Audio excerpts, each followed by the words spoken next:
Queridos irmãos, que a graça, a paz, a misericórdia do nosso Senhor estejam presentes na vida de cada um de vocês. Eu quero convidá-los a ler comigo uma passagem do Evangelho de João. Essa passagem se encontra no capítulo 21, a partir do versículo 15 até o versículo 23. Então, nossa leitura será o Evangelho de João, capítulo 21, versículos 15 até versículo 23. E a palavra do Senhor nos diz o seguinte: depois de terem comido, perguntou Jesus a Simão Pedro: Simão, filho de João, amas-me mais do que estes outros? Ele respondeu: Sim, Senhor, tu sabes que eu te amo. Ele lhe disse: apacenta os meus cordeiros. Tornou a perguntar-lhe pela segunda vez: Simão, filho de João, tu me amas? Ele lhe respondeu: Sim, Senhor, tu sabes que eu te amo. E disse-lhe Jesus: pastoreia as minhas ovelhas. Pela terceira vez, Jesus lhe perguntou: Simão, filho de João, tu me amas? Pedro entristeceu-se por ele lhe ter dito pela terceira vez: tu me amas? E respondeu-lhe: Senhor, tu sabes todas as coisas, tu sabes que eu te amo. Jesus lhe disse: apacenta as minhas ovelhas. Em verdade te digo que quando eras mais moço, tu te cingias a ti mesmo e andavas por onde queria. Quando, porém, fores velho, estenderás as mãos e outro te cingirá e te levará para onde não queres. Disse isto para significar com que gênero de morte Pedro haveria de glorificar a Deus. Depois de assim falar, acrescentou-lhe: segue-me. Então Pedro, voltando-se, viu que também o ia seguindo o discípulo a quem Jesus amava, o qual na ceia se reclinara sobre o peito de Jesus e perguntara: Senhor, quem é o traidor? Vendo-o, pois, Pedro perguntou a Jesus: e quanto a este? Respondeu-lhe Jesus: se eu quero que ele permaneça até que eu venha, que te importa? Quanto a ti, segue-me. Então se tornou corrente entre os irmãos o dito de que aquele discípulo não morreria. Ora, Jesus não dissera que tal discípulo não morreria, mas se eu quero que ele permaneça até que eu venha, que te importa? Vamos orar, meus irmãos.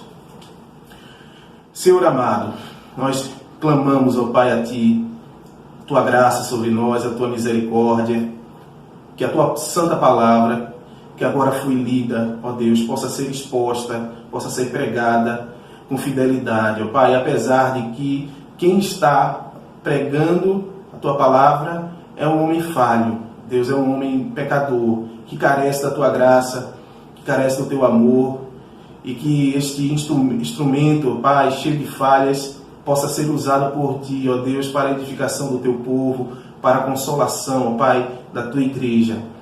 Nós te pedimos tudo isso, Senhor, em nome de Jesus. Amém. Meus irmãos, a nossa caminhada com Cristo, por vezes, é acometida por momentos de fraqueza espiritual, momentos de desânimo, momentos de letargia, de esmorecimento. E esses acontecimentos têm causas diversas, né? Muitas vezes nós nos decepcionamos com determinados acontecimentos que ocorrem no seio da igreja.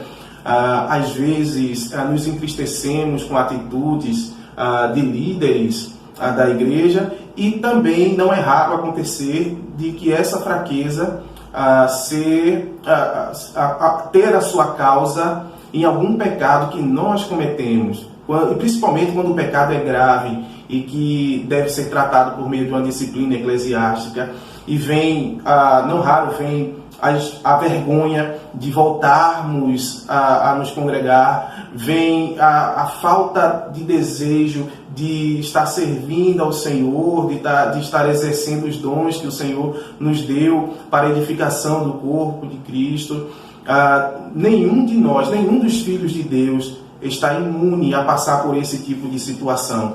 E a passagem que nós acabamos de ler aqui no Evangelho de João trata da restauração de um homem que por haver pecado contra o Senhor e ter cometido um pecado grave contra o Senhor, teve a sua comunhão com o Senhor um tanto abalada, teve sua fé desfalecida.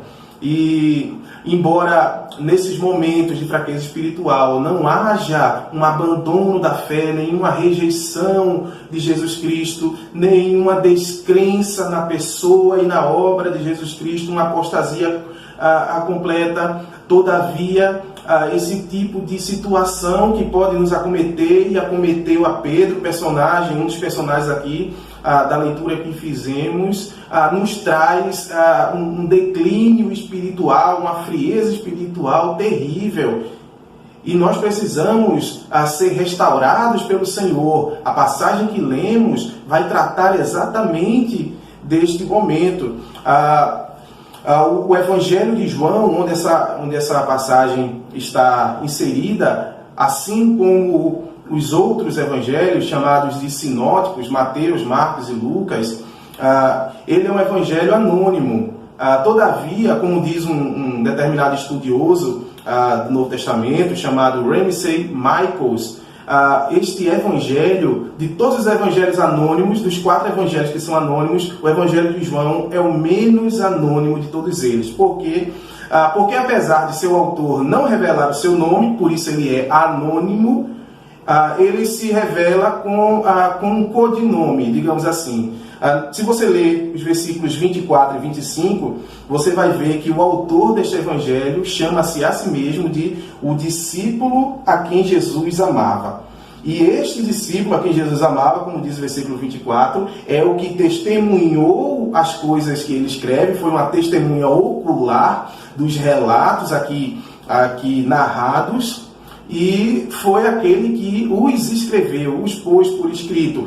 E o testemunho da igreja antiga, daqueles primeiros cristãos que viveram próximos da época dos apóstolos, é unânime em dizer que este discípulo a quem Jesus amava, que aparece aqui no Evangelho de João em tantas passagens, o discípulo a quem Jesus amava, o discípulo amado pelo Senhor, a igreja primitiva é unânime em dizer que este discípulo a quem Jesus amava é o apóstolo João.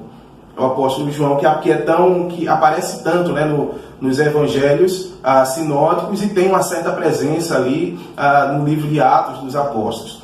Pois bem, meus irmãos, nós não sabemos exatamente quando esse evangelho foi escrito. Provavelmente ele foi o último dos 4 evangelhos a ser escrito, e ele tem uma temática diferente. Ele apresenta o ministério do Senhor Jesus Cristo de uma maneira diferente. Então, irmãos, essa narrativa aqui a respeito da restauração de Pedro por parte de João, ela é narrada apenas por este evangelista, apenas por João. Apesar de que todos os outros evangelhos, Mateus, Marcos e Lucas, nos apresentam Pedro, o personagem Pedro, que é do círculo dos 12 discípulos, era um dos mais chegados, juntamente com Tiago, juntamente com o próprio João, discípulo amado. E eles nos apresentam a personalidade de Pedro como um homem intempestivo, um homem um tanto afoito, de caráter impetuoso, falastrão, que muitas vezes precisou ser repreendido duramente pelo Senhor. E todos os evangelhos, inclusive João, vão nos falar a respeito da negação de Pedro no momento ou na noite em que Cristo foi traído e foi preso.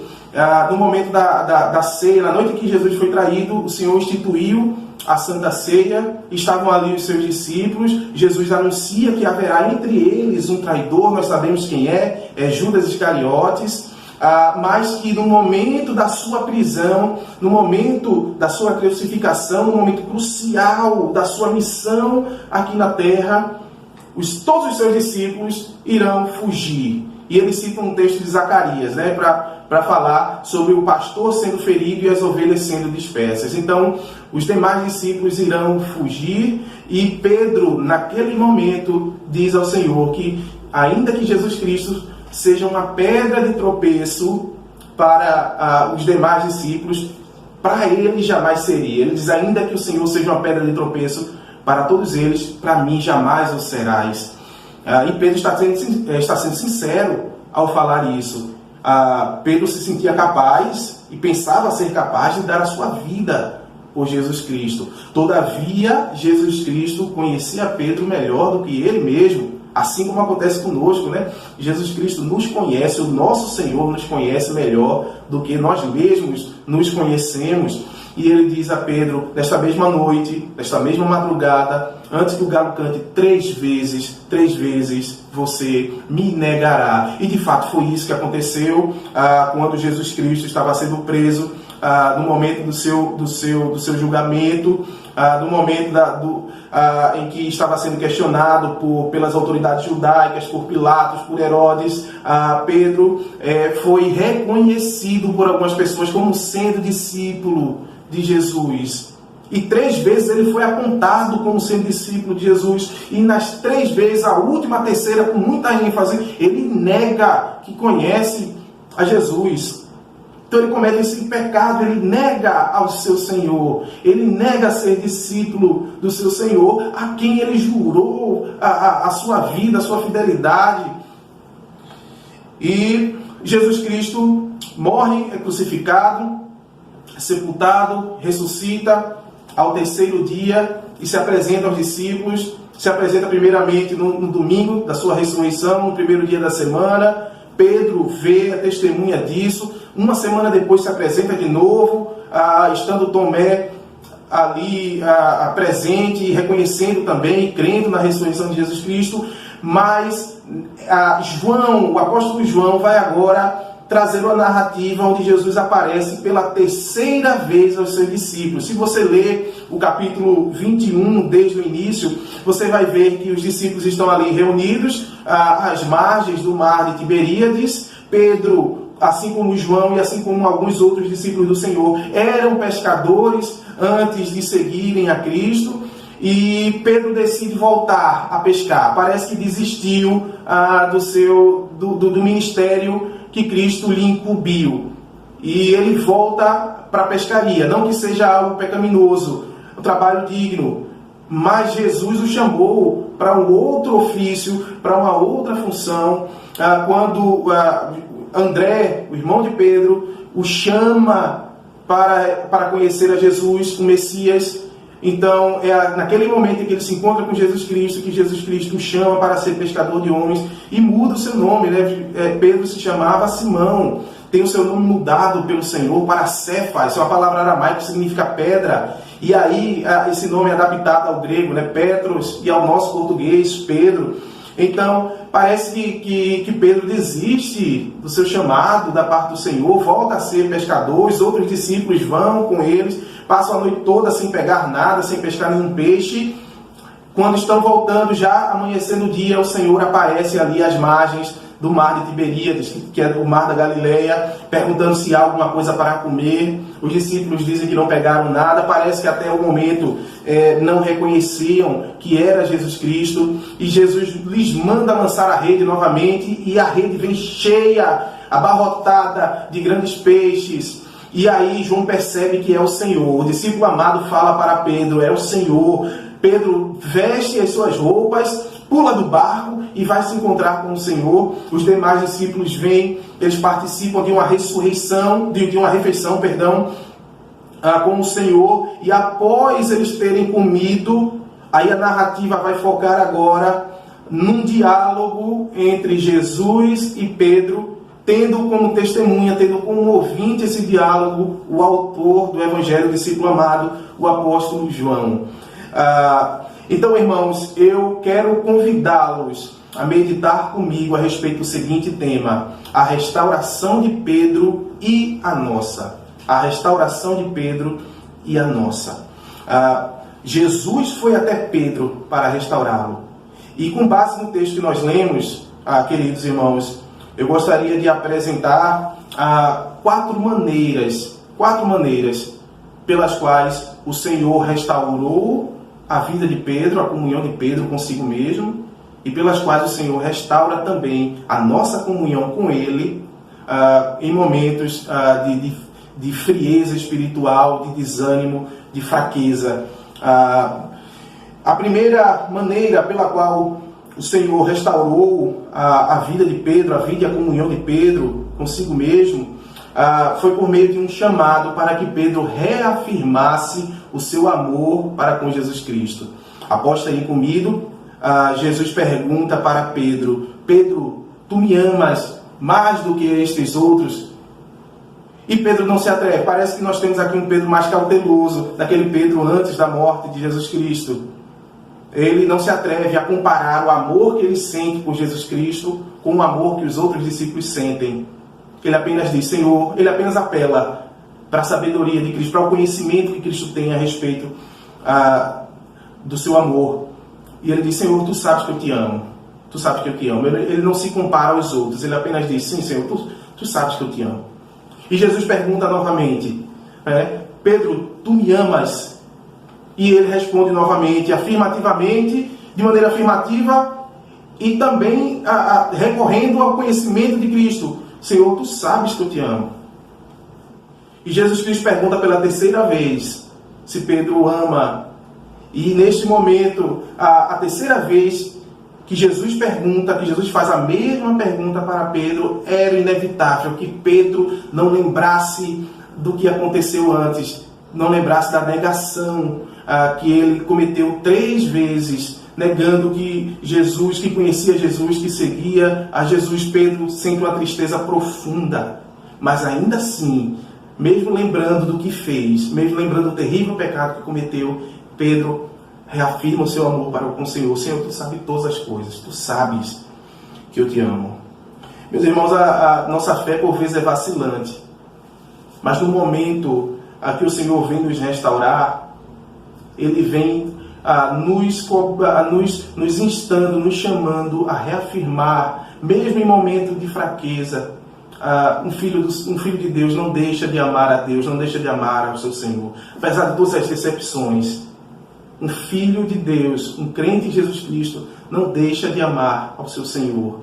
E quando Cristo vem restaurá-lo, vem também convocando a reafirmar esse amor que ele sente por Jesus Cristo. Foi o que aconteceu aqui com Pedro. Alguns estudiosos, meus irmãos, afirmam que o uso de palavras diferentes para amor aqui nesses versículos indica que Pedro estava falando que sentia um amor diferente daquele que Jesus estava lhe perguntando, lhe questionando, né? Porque Jesus usa o verbo agapao. Ele pergunta, Petros, agapas-me, tu me ama? Usando o verbo agapao, que seria, na opinião desses pregadores, desses comentaristas, um amor sacrificial, um amor incondicional. E Pedro, na verdade, responde com um outro verbo, que também é traduzido por amor nas nossas versões, que é o verbo filéu.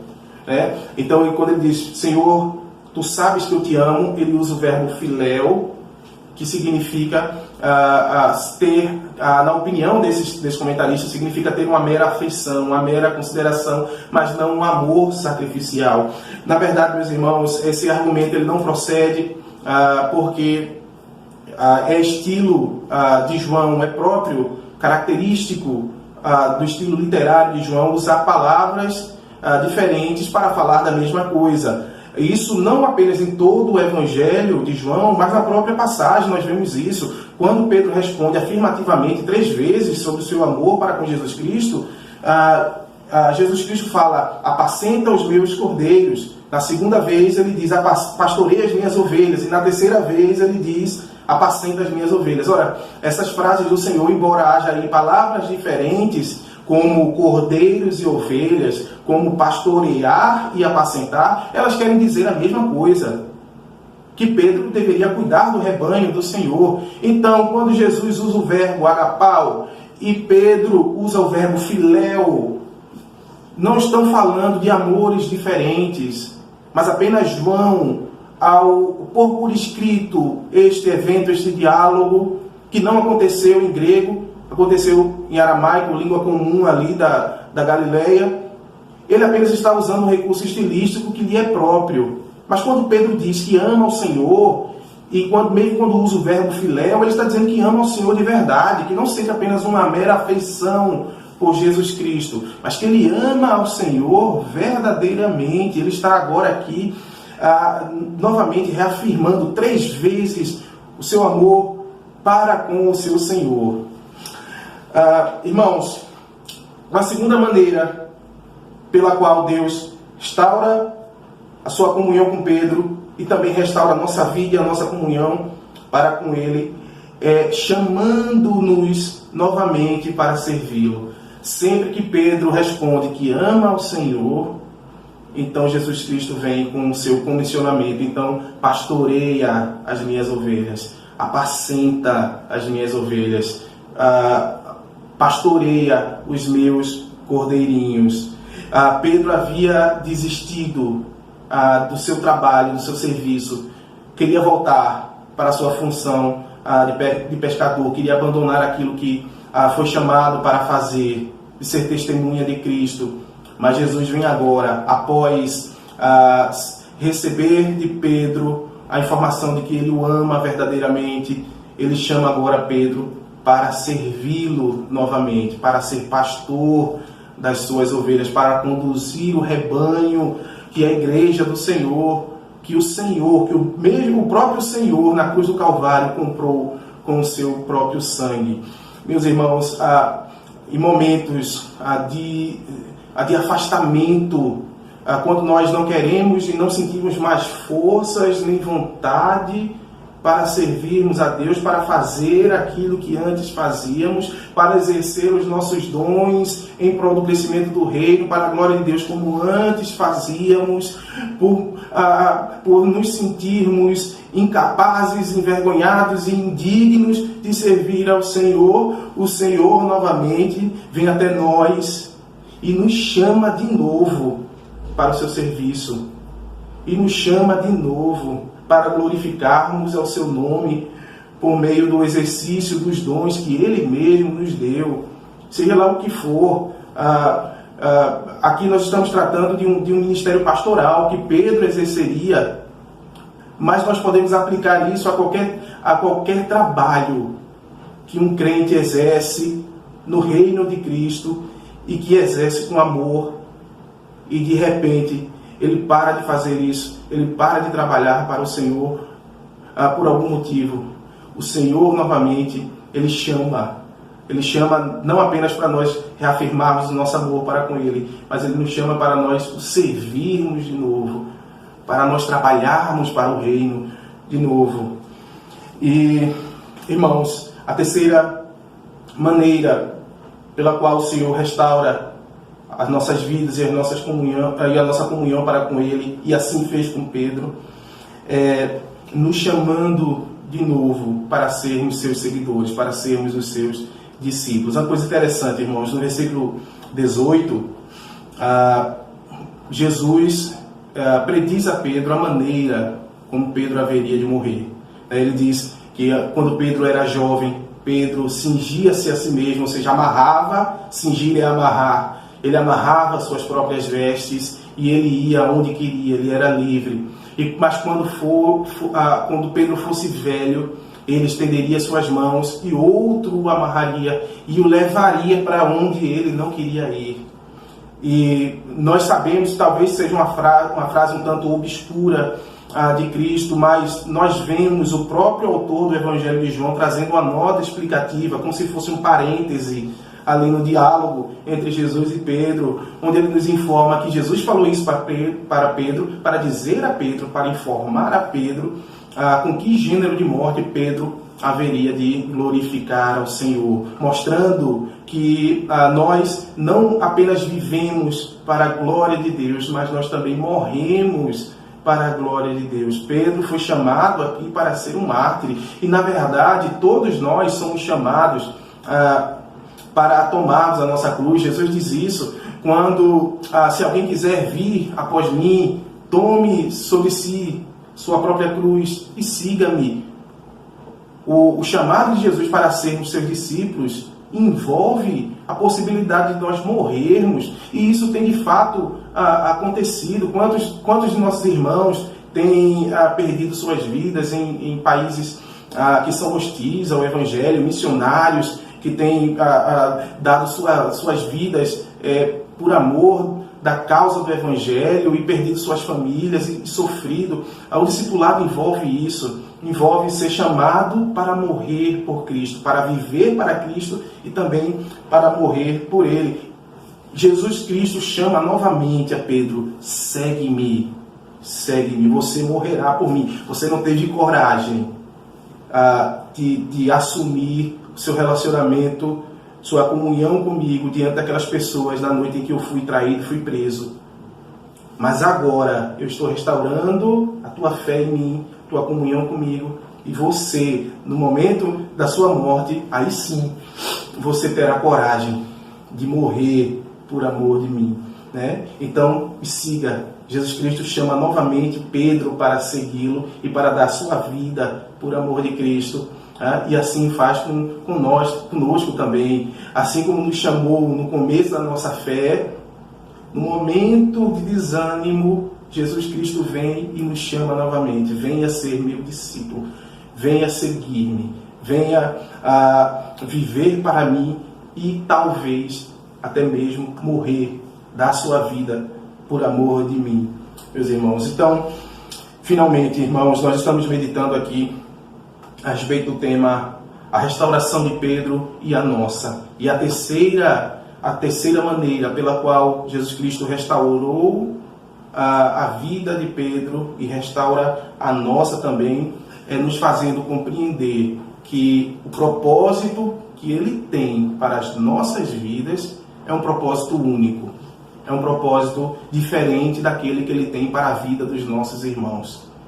Acontece que Pedro estava dialogando com o Senhor, estavam caminhando, e ele olha para trás quando ele recebe do Senhor a informação de que ele seria martirizado, de que ele morreria nas mãos de perseguidores do Evangelho. Ele olha para trás e vê que o discípulo amado, o autor do Evangelho, os estava seguindo. E ele pergunta: e quanto a este? E quanto a este que está nos seguindo? Será que não vai sofrer como eu vou sofrer? É só para mim que o Senhor tem esse destino? E para ele, o que é que vai acontecer com ele? E nós vemos, como tantas outras vezes no Evangelho, Pedro sendo repreendido, né? Recebendo uma correção do Senhor. O que isso importa? Se eu quiser que ele viva até a minha segunda vinda, até a minha parousia, isso não tem nada a ver com você. Não queira saber do que eu vou fazer com ele. Queira saber do que eu tenho para você. Queira saber do que eu tenho para você.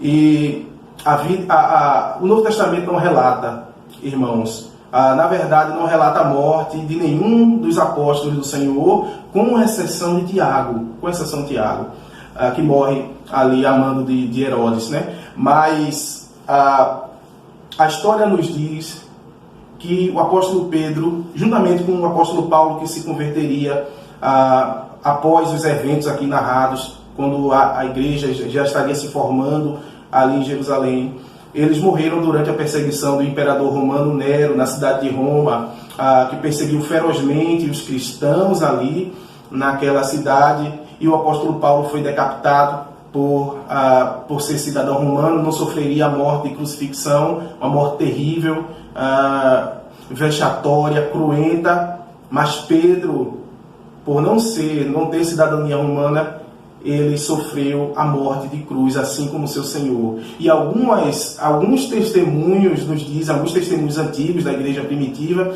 nos dizem que Pedro pediu para ser crucificado de cabeça para baixo, porque não se sentia digno de morrer como seu Senhor. Esse era o propósito de Deus para a vida de Pedro. Que Pedro fosse um pastor das suas ovelhas, e ele diz que na sua primeira carta, ele fala para os presbíteros da igreja: pastoreie um rebanho do Senhor. Ele mesmo sendo um presbítero que pastoreia o rebanho. E Pedro glorificaria a Deus com seu ministério apostólico, mas Pedro também glorificaria a Deus com uma morte de cruz semelhante à do seu Senhor. E quanto ao apóstolo amado, o discípulo amado, que é o apóstolo João, nós não temos a certeza de como ele morreu. Os testemunhos da igreja antiga são um pouco conflitantes quanto a isso, mas pelo que sabemos de testemunhos antigos, o apóstolo João, ele foi o apóstolo que mais viveu, que teve a vida mais longeva dentre todos os 13 ali, os 12 e Paulo, e ele teve um ministério um tanto longo na cidade de Éfeso, e a ponto dele viver até o final do século I, próximo ao final do século I, durante o governo do imperador Domiciano, quando foi exilado para a ilha de Patmos, e lá recebeu a revelação, que é o livro de Apocalipse. E aí, sobre sua morte, se ter sido uma morte natural, se foi uma morte por meio do martírio, nós não temos tanta certeza, mas o que esse texto nos ensina, meus irmãos, quando nós lemos aqui, a partir do versículo 21, Pedro querendo saber o que seria feito daquele outro discípulo que os seguia, Jesus Cristo repreende, como se estivesse dizendo: não é da sua conta o que eu vou fazer com ele, eu vou ser glorificado da vida dele de uma outra forma, mas em você eu determinei que serei glorificado assim. Então, meus irmãos, a maneira como Deus será glorificado na nossa vida é única, é só nossa. E o Senhor restaura a nossa vida, nos fazendo compreender também que Ele tem um propósito único para nós. Não cabe a nós querermos saber por que a nossa cruz é mais pesada que a do nosso irmão. Por que certas coisas acontecem conosco e não acontecem com outros servos do Senhor. Por fim, irmãos, após o que foi lido, o que foi exposto aqui, eu gostaria de trazer para os irmãos agora duas considerações finais, duas aplicações. A primeira delas é que o Senhor nos ama apesar dos nossos pecados. Assim como o Senhor amou a Pedro, apesar do pecado dele ter sido tão grave, ter negado ao Senhor, e o Senhor foi até Pedro e o trouxe de volta para si e restaurou a sua vida, assim também se dá conosco. Se somos filhos de Deus, apesar dos nossos pecados, e alguns dos nossos pecados também serem graves, como foi o de Pedro, o Senhor Jesus Cristo virá até nós e nos atrairá novamente para si, e restaurará a nossa vida, e fortalecerá a nossa fé, e fará com que nós o sigamos novamente. E, em segundo lugar, irmãos, segunda consideração final, é que não é a vontade do Senhor que vivamos uma vida de estagnação e frieza espiritual. Esse período de fraqueza, de decepção, de desânimo, a qual todos nós estamos sujeitos a passar, ele não pode ser algo perene, ele não pode ser algo duradouro, mas nós devemos estar dispostos a recebermos a restauração do Senhor. O Senhor morreu por nós, Ele quer que nós o sirvamos, Ele quer que nós o adoremos, o glorifiquemos, e isso será feito por meio da nossa vida e também por meio da nossa morte. Então, não podemos, irmãos, nos prostrar, mas nós devemos entender que o Senhor tem um plano para nós, o Senhor quer ser glorificado em nossa vida e, diante disso, receber a restauração que Ele nos traz. Amém? Que Deus abençoe a todos os irmãos e eu quero convidá-lo a orar conosco. Senhor amado, assim como o Senhor fez com Pedro, que negou o teu filho, ó Pai, cometendo um pecado terrível, num momento de dificuldade, talvez a vida dele estivesse em perigo, e o Senhor o restaurou. O teu filho foi até ele, ó Pai. Jesus Cristo, nosso Senhor, foi até ele e o resgatou e o trouxe de volta para si. Que assim seja conosco também. Nós cremos em Ti, ó Pai.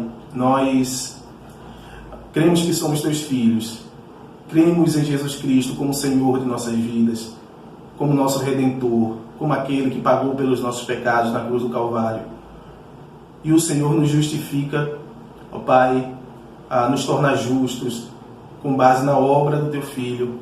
E se é assim, ó Deus, que o Senhor restaure a nossa fé, que o Senhor nos dê ânimo para Te servirmos, que o Senhor não permita que em momentos de adversidade venhamos a nos afastar de Ti, mas que o Senhor segure nas nossas mãos, mesmo quando caímos, que o Senhor venha ser aquele que nos levanta e que nos mantém em pé nos Teus caminhos. Nós te pedimos, ó Pai, tudo isso em nome de Jesus. Amém.